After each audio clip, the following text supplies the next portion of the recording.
Hello everyone, welcome to school Raj theory. तो आज हम देखेंगे क्लास 6 आरबीएसई सीबीएसई के सब्जेक्ट हिंदी का चैप्टर फर्स्ट वह चिड़िया जो, तथा साथ ही देखेंगे सभी क्वेश्चन एंड आंसर्स। तो फटाफट से स्टार्ट करते हैं वीडियो को। तो सबसे पहले पहला पद्यांश देखते हैं। वह चिड़िया जो चोंच मारकर दूध भरे जुंडी के दाने रुचि से रस से खा लेती है, वह छोटी संतोषी चिड़िया नीले पंखों वाली मैं हूँ, मुझे अन्न से बहुत प्यार है। प्रस्तुत कविता में कवि ने नीले पंखों वाली चिड़िया के बारे में बताया है। चिड़िया जुंडी के दाने जिसमें दूध भरे हुए हैं उसे बहुत ही रुचि से खाती है। उसे जो कुछ मिलता है उसी में संतोष कर लेती है। नीले पंखों वाली चिड़िया कहती है कि उसे अन्न से बहुत प्यार है। तो ये था पहले पद्यांश का भावार्थ। नेक्स्ट देखते हैं। वह चिड़िया जो कंठ खोलकर बूढ़े वन बाबा की खातिर रस उड़ेलकर गा लेती है, वह छोटी मुंह बोली चिड़िया नीले पंखों वाली मैं हूँ, मुझे विजन से बहुत प्यार है। प्रस्तुत पंक्तियों में कवि केदारनाथ अग्रवाल जी ने नीले पंखों वाली चिड़िया के गायक रूप का वर्णन किया है। वह बूढ़े वन अर्थात बरगद पर बैठकर अपना मधुर गीत गाती है। वह इन गीतों में रस उड़ेल देती है। वह नीले पंखों वाली छोटे मुंह की चिड़िया है जो एकांत में भी उमंग भरी विजन से बहुत प्यार करती है। नेक्स्ट पद्यांश है। वह चिड़िया जो चोंच मारकर चढ़ी नदी का दिल टटोलकर जल का मोती ले जाती है, वह छोटी गर्वीली चिड़िया नीले पंखों वाली मैं हूँ, मुझे नदी से बहुत प्यार है। प्रस्तुत पंक्तियों में कवि ने नीले पंखों वाली एक ऐसी चिड़िया का वर्णन किया है जो उफनती नदी के बीचों बीच जाकर जल के मोती सी बूंदों को चोंच में भर लेती है। चिड़िया को स्वयं पर बहुत ही गर्व रहता है। नीले पंखों वाली चिड़िया को नदी से बहुत प्यार रहता है। वह चिड़िया जो कविता कवि केदारनाथ अग्रवाल जी की प्रसिद्ध कविता है। इसमें इन्होंने नीले पंखों वाली चिड़िया के स्वभाव के बारे में बताया है कि वह संतोषी है, अन्न से बहुत प्यार करती है। वह अपनेपन के साथ कंठ खोलकर पुराने घने वन में बेरोक गाती है, मुंह बोली है, एकांत में भी उमंग से रहती है। वह उफनती नदी के विषय में जानकर भी जल के मोती सी बूंदों को चोंच में भर लाती है। उसे स्वयं पर गर्व है, वह साहसी है, उसे नदी से लगाव है। कवि ने अपने भीतर की कल्पित चिड़िया के माध्यम से मनुष्य के महत्वपूर्ण गुणों को उजागर किया है। अब हम देखेंगे इस चैप्टर का अभ्यास कार्य। सबसे पहले है कविता से, जिसमें क्वेश्चन फर्स्ट है। कविता पढ़कर तुम्हारे मन में चिड़िया का जो चित्र उभरता है उस चित्र को कागज पर बनाओ। आंसर देखते हैं। कविता पढ़कर हमारे मन में निम्नलिखित चित्र उभरते हैं। वह नीले पंखों वाली सुंदर चिड़िया है। चिड़िया मधुर स्वर में जंगल में गाती है। वह बहती नदी का पानी पीती है। चिड़िया का आकार छोटा है। उसे आजादी बहुत पसंद है। तो आप इसी चिड़िया को ध्यान में रखते हुए इसका चित्र अपने कागज पर बनाएं। नेक्स्ट क्वेश्चन सेकंड है। तुम्हें कविता का कोई और शीर्षक देना हो तो क्या शीर्षक देना चाहोगे? उपयुक्त शीर्षक सोचकर लिखो। तो आंसर है नन्ही चिड़िया, सुंदर चिड़िया या परिश्रमी चिड़िया इस पाठ का शीर्षक हो सकता है। नेक्स्ट क्वेश्चन थर्ड है। इस कविता के आधार पर बताओ कि चिड़िया को किन किन चीजों से प्यार है। आंसर देखते हैं। आंसर है, इस कविता के आधार पर ज्ञात होता है कि चिड़िया को दूध भरे अनाज के दाने, नदी तथा जंगल से प्यार है। चिड़िया जुंडी के दाने एवं अन्य अनाज के दानों को खाना पसंद करती है। इस चिड़िया को गीत गाना पसंद है। जंगल से इसे बहुत प्यार है, ये नदी से भी बहुत प्यार करती है। नेक्स्ट क्वेश्चन 4 है, आशय स्पष्ट करो। क, रस उड़ेलकर गा लेती है। ख, चड़ी नदी का दिल टटोल कर जल का मोती ले जाती है। आंसर देखते हैं। सबसे पहले क लाइन का आंसर देखते हैं, जो थी रस उड़ेलकर गा लेती है। तो इसका आशय होगा, चिड़िया जंगल में जब अकेली होती है तब वह बिना किसी डर और संकोच के उन्मुक्त भाव से गाती है। वह मधुर स्वर में गाती है। उसके स्वर की मधुरता वातावरण में रस घोल लेती है। ख लाइन है, चड़ी नदी का दिल टटोलकर जल का मोती ले जाती है। इस पंक्ति का आशय देखते हैं। छोटी चिड़िया चढ़ी हुई नदी से बिल्कुल भी नहीं घबराती है। वह उफनती नदी के बीच से अपनी चोंच में पानी की बूंद लेकर उड़ जाती है, यानी लबालब भरी नदी की जल राशि का अनुमान लगाकर उस जल राशि में से जल का मोती निकाल लाती है। अर्थात उसी पानी से चिड़िया अपनी प्यास बुझाती है। इसलिए पानी मोती की तरह अमूल्य है। नेक्स्ट पार्ट है अनुमान और कल्पना, जिसमें क्वेश्चन फर्स्ट है, कवि ने नीली चिड़िया का नाम नहीं बताया है, वह कौन सी चिड़िया रही होगी? इस प्रश्न का उत्तर जानने के लिए पक्षी विज्ञानी सालिम अली की पुस्तक भारतीय पक्षी देखो। इनमें ऐसे पक्षी भी शामिल हैं जो जाड़े में एशिया के उत्तरी भाग और अन्य ठंडे देशों से भारत आते हैं। उनकी पुस्तक को देखकर तुम अनुमान लगा सकते हो कि इस कविता में वर्णित नीली चिड़िया शायद इनमें से कोई एक रही होगी। या तो वो नीलकंठ होगी, या छोटा किलकिला, या कबूतर, या बड़ा पतरिंगा। तो चलिए इस क्वेश्चन का आंसर देखते हैं। आंसर है, इस कविता में वर्णित नीली चिड़िया शायद नीलकंठ रही होगी, क्योंकि उसके शरीर के ज्यादातर भाग का रंग नीला, आकार छोटा तथा आवाज मीठी होती है। नेक्स्ट क्वेश्चन सेकंड है, नीचे कुछ पक्षियों के नाम दिए गए हैं। उनमें यदि कोई पक्षी एक से अधिक रंग का है तो लिखो कि उसके किस हिस्से का रंग कैसा है। जैसे तोते की चोंच लाल है, शरीर हरा है।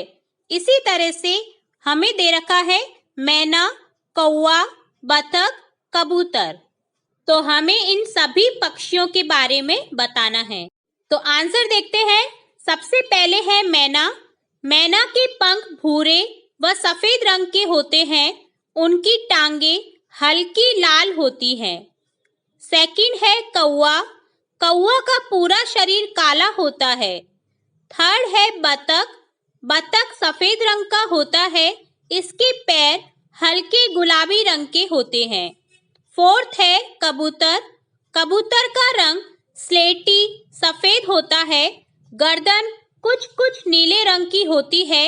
इसकी टांगे लाल होती हैं। इनको आप अच्छे से समझने के लिए दिए गए चित्र में भी देख सकते हैं। नेक्स्ट क्वेश्चन थर्ड है, कविता का हर बंद वह चिड़िया जो से शुरू होता है और मुझे बहुत प्यार है पर खत्म होता है। तुम भी इन पंक्तियों का प्रयोग करते हुए अपनी कल्पना से कविता में कुछ नए बंद जोड़ो। तो आंसर देखते हैं। वह चिड़िया जो ची ची करके सबका मन बहलाती है, नील गगन की सीमा पाने पंख पसारे उड़ जाती है। अपना घर बनाने के लिए घास के तिनके लाती है। वह परिश्रमी चिड़िया सबको परिश्रम का पाठ सिखाती है।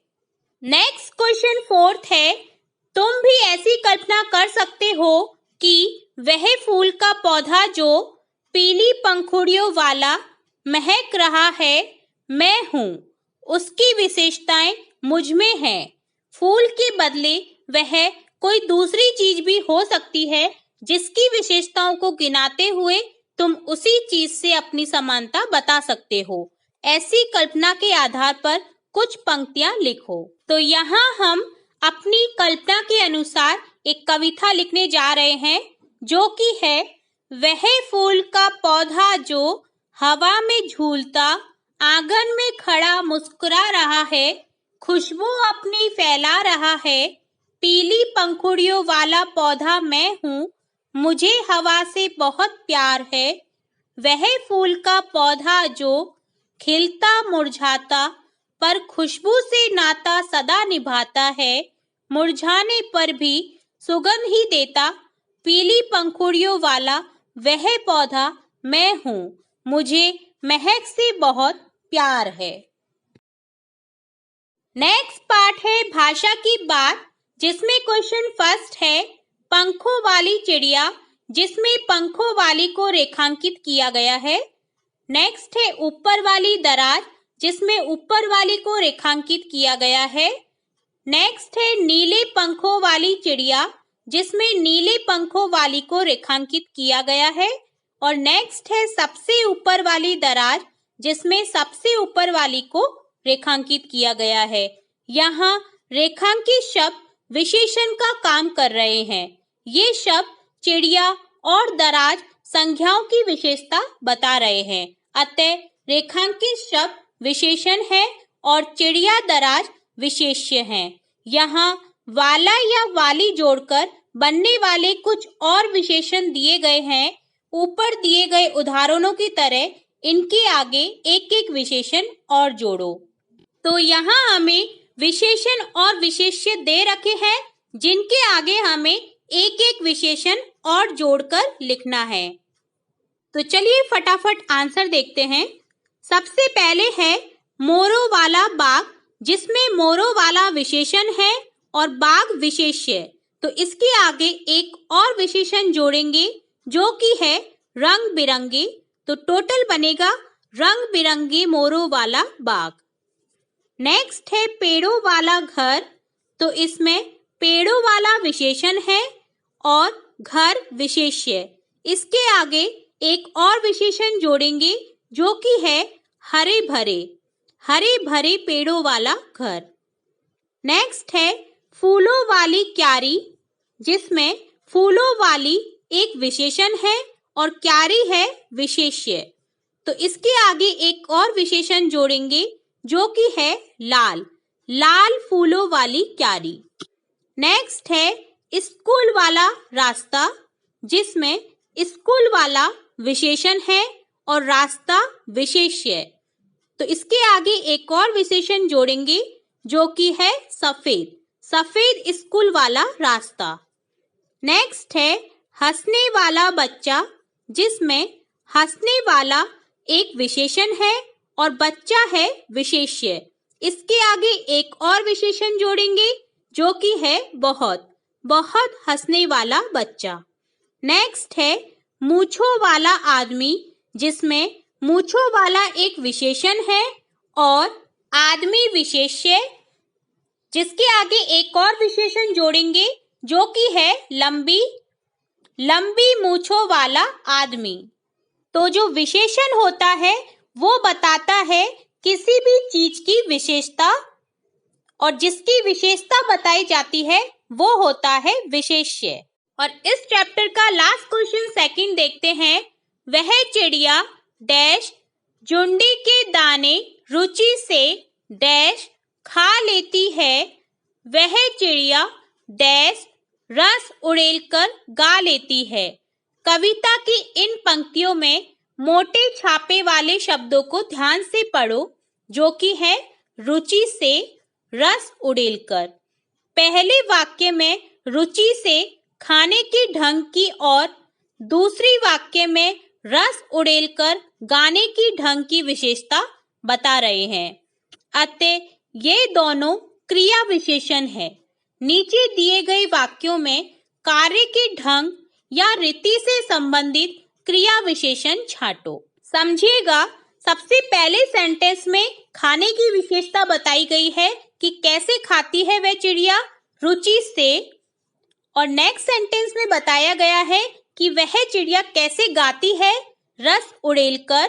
तो दोनों ही सेंटेंस में जो विशेषण है वो क्रिया के साथ प्रयुक्त हुए हैं, इसलिए इन्हें क्रिया विशेषण कहा गया है। तो आगे हमें कुछ सेंटेंस दिए गए हैं जिनके हमें क्रिया विशेषण छांटकर आंसर बताना है। तो चलिए फटाफट से आंसर देखते हैं। फर्स्ट सेंटेंस है, सोनाली जल्दी जल्दी मुंह में लड्डू ठूसने लगी।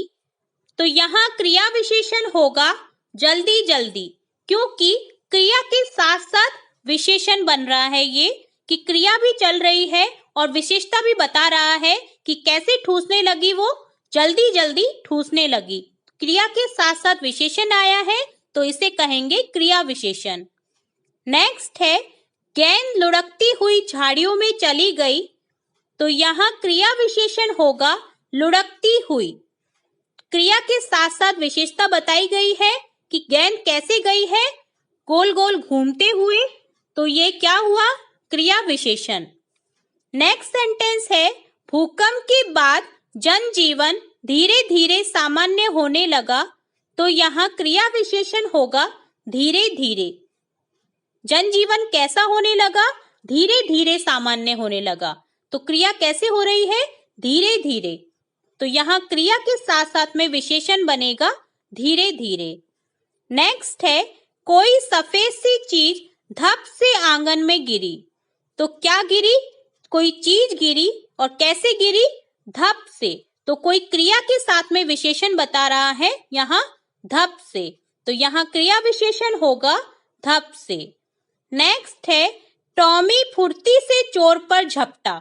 तो यहाँ क्रिया विशेषण होगा फुर्ती से, क्योंकि कोई क्रिया करते हुए हमने विशेषता बताई है। तो यहाँ क्रिया विशेषण होगा फुर्ती से, मतलब तेजी से उसने चोर को पकड़ा। नेक्स्ट सेंटेंस है, तेजिंदर सहम कर कोने में बैठ गया। तो यहाँ क्रिया विशेषण है सहम कर। तो कोई क्रिया करते हुए कोई बैठ गया है, जैसे सहम कर मतलब डर कर के बैठ गया है।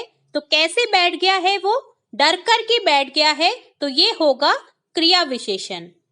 लास्ट सेंटेंस है, आज अचानक ठंड बढ़ गई है। इस सेंटेंस में क्रिया विशेषण होगा अचानक।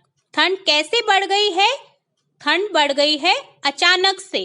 तो क्या हुआ, ये क्रिया विशेषण। तो ये था पूरा चैप्टर वह चिड़िया जो, जिसमें हमने पाठ का भावार्थ समझा, सार देखा और सभी क्वेश्चन आंसर स्टार्टिंग से लेके एंड तक कंप्लीट किए हैं। अगर आपको फिर भी किसी क्वेश्चन में कोई डाउट रहता है, कोई क्वेरी रहती है, तो आप कमेंट बॉक्स में कमेंट करके पूछ सकते हैं। हम फिर मिलते हैं नेक्स्ट वीडियो में नेक्स्ट चैप्टर के साथ। और अगर आपने अभी तक वीडियो को लाइक नहीं किया है तो लाइक करें और अपने दोस्तों के साथ इस वीडियो को शेयर करें और चैनल को सब्सक्राइब करना बिल्कुल ना भूलें। वीडियो को पूरा देखने के लिए थैंक यू सो मच।